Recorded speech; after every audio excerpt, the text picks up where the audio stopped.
It-tnejn filgħodu esperti tal-qorti kienu f'Xatt it-Tiben fejn hemm stazzjonata l-Iskwadra Marittima tal-Forzi Armati ta' Malta.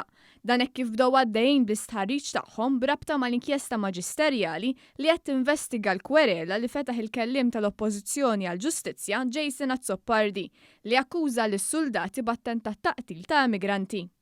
L-avukat Herman Mula li qed jiddefendi lis-suldati li nfetħet kwerela kontrihom saħaq li mhumiex biss 11 soldat li huma membri tal-ekwipaġġ tal-Patrol Boat P-52 li qed jiġu investigati.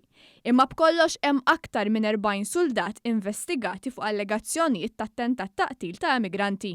Il-kru tal-P-52 huma il-persuni illi qed jiġu investigati. Fil-verità, l-inkjesta qed tieħu l-iżviluppi tagħha u ħajjiġu investigati iktar membri tal-Forzi Armati ta' Malta u qed intuhom l-assistenza through il-General Workers Union li huma nista' ngħid li huma kollha klijenti tiegħi illi sissa bejn wieħed u ieħor tajna rappreżentazzjoni legali għal xi 45 uffiċjal tal-Forzi Armati illi huma stazzjonati fil-Maritime Squadron prinċipalment illi kienu qegħdin abbord bastimenti oħrajn illi b'xi mod kellhom xi jaqsmu f'dawn l-operazzjonijiet jew assistew ġifieri għenu lil P-52 fuq il-baħar b'kwalinkwa mod possibbli. Dottor Mula spjega li l-General Workers Union qed toffri għajnuna legali lil dawn is-suldati sabiex ma jidħlux fi spejjeż żejda. L-avukat Mula qal li s-suldati qegħdin jiġħdu l-allegazzjonijiet. Qal li bħalissa dawn is-suldati għaddejjem minn trauma. Meta tkun għamilt xogħolok sew, tkun irriskajt ħajtek f'xogħolok biex issalva ta' ħaddieħor mingħajr ma toqgħod tħares li kemm għandek paga fl-aħħar tax-xahar mingħajr ma toqgħod tħares il-min ħadħalli warajk id-dar u jiġrilek xi ħaġa bħal din hija trauma fiha nfisha.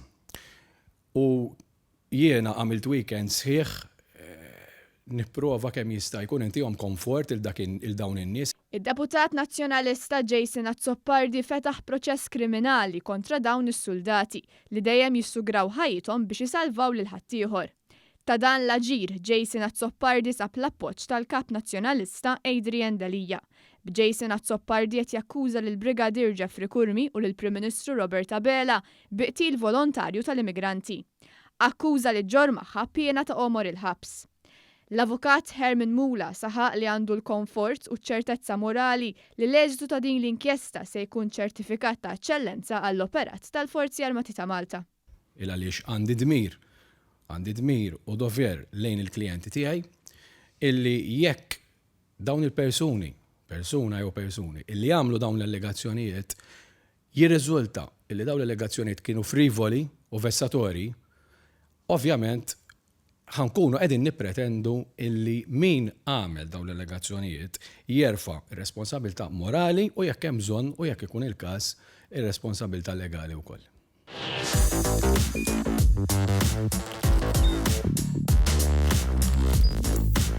Idħol fuq one.com.mt u hemmhekk tista' tara l-programmi kollha li jxandru fuq One permezz ta' One Play.